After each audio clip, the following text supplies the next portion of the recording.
Q1043. I'm Jim Kerr. Good morning. 7:36. John Mellencamp's Small Town, and it is our pleasure and privilege to welcome to our studio Governor Jesse Ventura. Governor, good morning. Good morning, Jim. How are you? I'm fine, thank you. Good. I enjoyed reading "Don't Start the Revolution Without Me," and you just met a building employee in the lobby when we were getting off the elevator just moments ago, who suggested that it would probably benefit those of us who live in the tri-state area if you were, in fact, the governor of one of our three states, New York, New Jersey, or Connecticut. Well, first of all, I appreciate the thought of that honor, but I don't qualify because you actually have to live, I think, in the state. Yeah, that's an awful rule, isn't it? Yeah, for a certain amount of time. You know. Oh, a technicality. But I know you New Yorkers elect your senators when they don't live here. Exactly. You know, they can just move in a week before and you'll put them right into Washington. As long as they say they've always been Yankee fans all their lives. Well, okay. Well, I could say that somewhat. I remember when I wrestled in here in '81 and my son was just a tiny little kid. And, you know, coming from the Midwest, you always had this kind of fear of New York City. So I thought in order to protect my son, I bought him one of those satin Yankee jackets. And he was just a cute kid. I'd carry him on my shoulders here. And, I'll tell you, that's all you got to do. Well, Don't Start the Revolution Without Me. Don't Start the Revolution Without Me is part travelogue, the story of the trip that you and your wife took through Baja, California, when you thought a 12-hour drive was going to get you where you were going, and it took you 48 hours instead. Oh, yeah, it was an adventure. Actually, what it is, I'll be quite honest on it, we've done it 3 times now. And what I did was took artistic liberty and combined the 3 trips into one. Okay. Of things we saw and did. So the book is one trip, but in the reality, it's 3 times down and back, and it's 3,300 miles one way from my house in Minnesota to my house in Mexico. And it's also partially an autobiography and a memoir and a political tract as well. I mean, this is three books in one. Well, you get creative when you live down in the Baja. You know, people often ask me what I do down there every day, and I tell them I wake up in the morning with nothing to do, and when I go to bed, I'm half done. Well, you mentioned in the book that you visited a place that was the inspiration for one of the most popular songs in the history of rock and roll. Well, it's legend has it that way. That Hotel California, it's in Todos Santos, Mexico. It's a neat little 8-room red hotel in a town loaded with artists and sculpturers and all of that. Todos Santos, and whenever I go there, I embarrass my wife or whoever's with because as I pull up, I roll the windows down, and that's what you hear blaring from my vehicle. Hotel California by the Eagles at Q1043. They have a great light rail system there, and I know you fought so hard to get one, and it's partially done in Minnesota now. Well, the first line I got in, and that's the key to the whole thing. Once you get the first line in and they see how successful it is, then they all want them. You know, then everybody wants one. I found it real interesting. All the opposition came from the Republicans. For some reason, they believe we should all be in cars. But it seemed to be a problem that you had throughout your administration, where you had a Democratic lower house and a Republican Senate, and you were the independent, and there was never a time, really, when you could all get together. If the Republicans weren't arguing with you about one thing, the Democrats were arguing with you about something else. Yeah, and it usually ended up, for the most part, whichever side I sided with prevailed. So it was a 2-to-1 then, and that put it over the top, and we managed to get things done then. And I thought it was pretty interesting when you had, a $4 billion surplus? Yes. And nobody could figure out what to do with it because the Democrats wanted to spend it on more programs. The Republicans wanted to send more of the tax money back to the taxpayers. The governor had a combination of creating a light rail system and sending some of the money back to the taxpayers. No, actually it was lowering license tabs. Right, which was...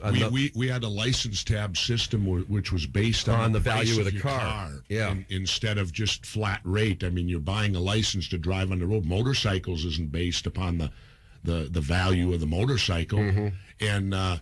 Well, it could end up costing you thousands of dollars over the lifetime of the car. Oh, well, I owned a Porsche. It cost me $4,000 over 10 years.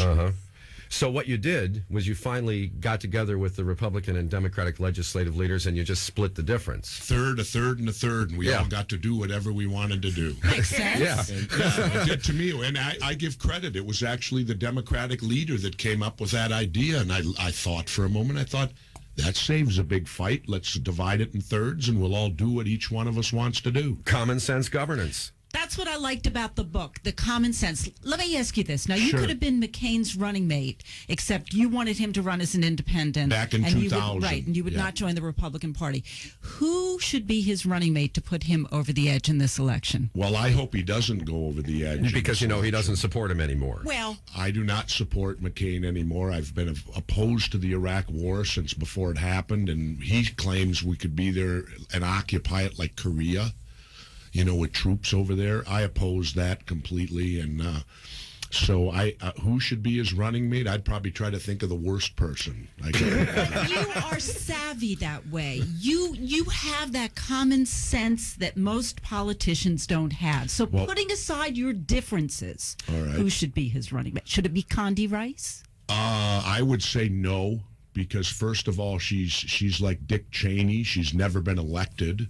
Why would you put her into the first elected position, a heartbeat away from the presidency? And believe me, with John McCain, you better look at that heartbeat. Well, Dick Cheney. I want to bring up another thing. Dick Cheney was elected to Congress. All right. Well, was he? Fair, yes. All right. I'm sorry. I can't remember. I never paid Jim knows his attention to it. But think of this for a minute, the hypocrisy. Now, my brother was a federal employee.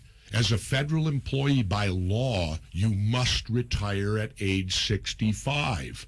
Now, why is it that you can be the president at 72? That's the head of the federal government. Anybody else is forced into retirement, and yet the most powerful person in the government can be 90? The thing I would do is eliminate the forced retirement for 65. Like or whatever. But to me, why would you have a situation of hypocrisy like that? By the way, who are you supporting? None of the above. Oh. I wish that they had on every ballot, be it local, state, or national, where you could go in and vote none of the above. Now, everyone chuckles at that. But what that is, it's a vote saying, I'm here, I'm participating, but it's a no-confidence vote in government. At 7:57, Governor Jesse Ventura is here with us at Q1043. We're going to get the let out in minutes, and then we'll be back with the governor, and we'll let you know where you can meet him personally right here on Q1043. Here at Q1043, Jesse Ventura is with us. The book is Don't Start the Revolution Without Me.